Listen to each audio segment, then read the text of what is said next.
Good news for all. Dear friends, today we celebrate the feast or the visit of the three magi from the east. Among the gospel writers, only the evangelist Matthew mentions this incident in his gospel. What is the message which Matthew wants to convey through this narration? The three kings are from the east. Hence, they are not Jews, but Gentiles. The Gentiles have been enlightened by the birth of Jesus. Isaiah says in the first reading of today, "Nations shall come to your light, and kings to the brightness of your dawn." Jesus' birth is good news for all. Therefore, the birth of Jesus has a universal significance. In the second reading for today, Paul says in his letter to the Ephesians chapter 3 that the birth of Jesus unveils a mystery which was hidden for generations and is now made known to the apostles and prophets by the Spirit. That is, the Gentiles have become fellow heirs, members of the same body, and sharers in the promise in Christ through the gospel. In Jesus, the dividing lines have fallen. In Galatians chapter 3, verse 28, Paul repeats the same message. There is neither Jew nor Greek. There is neither slave nor free. There is neither male nor female. For you are all one in Christ Jesus. Fratelli tutti, universal brotherhood, and the earth, our common home, are the messages which Pope Francis constantly emphasizes.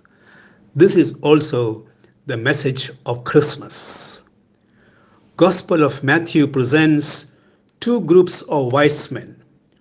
One group consisting of the wise men who came from the east searching for the newborn king.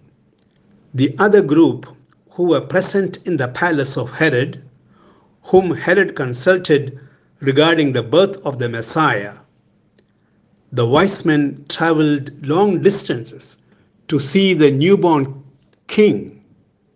But the wise men in the palace of Herod, which was very close to Bethlehem, do not make any effort to visit the place of fulfillment of the prophecy with which they were so familiar. People can be divided into two groups: those who search for the Lord genuinely and those who do not seek the Lord, no matter what their religious affiliations are. It is often said that religions divide, but spirituality unites. Jesus called people to a spiritual awakening first and foremost. Jesus tells the Samaritan woman at the village well, "But the hour is coming and is now here when true worshippers will worship the Father in spirit and truth, for the Father seeks such as these to worship him." It is said that when the Magi returned to their country, they felt out of place, felt like strangers in their own homes. Encounter with the Lord in the manger changed their attitudes to life. The values for which they lived for, like power, wealth, and worldly wisdom, had become obsolete. Their relationships with people took a new turn for the better.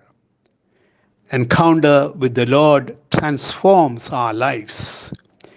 May we become agents of good news for all. May God bless you.